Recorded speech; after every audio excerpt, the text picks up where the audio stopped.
জীবনে আমরা যাই করি না কেন মাঝে মধ্যে একটু নিজেকে বিরতি দিতে হয়। সেটা হচ্ছে ভ্রমণের মধ্য দিয়ে।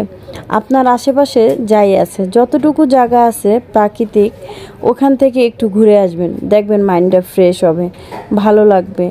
আমরা যেমন ফোন হ্যাং হয়ে গেলে তাকে রিস্টার্ট মারি, এরকম নিজেকেও রিস্টার্ট মারতে হবে।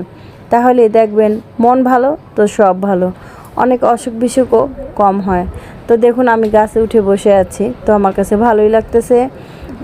আমি জানি অনেকে ভাবতেছেন যে এখনও কিভাবে গাছে উঠি। আসলে ছোটোবেলায় আমি অনেক গাছে চড়তাম, ওই অভ্যাসটা রয়ে গেছে। এখন হয়তো অনেক বড় গাছের টিলায় যেতে পারি না, তবে ছোটোখাটো একটু হলে একটু গিয়ে উঠি গাছে, ভালোই লাগে।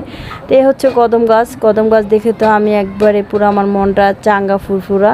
তো কি বলবো আর আপনাদের, যাবেন আপনারাও ঘুরতে।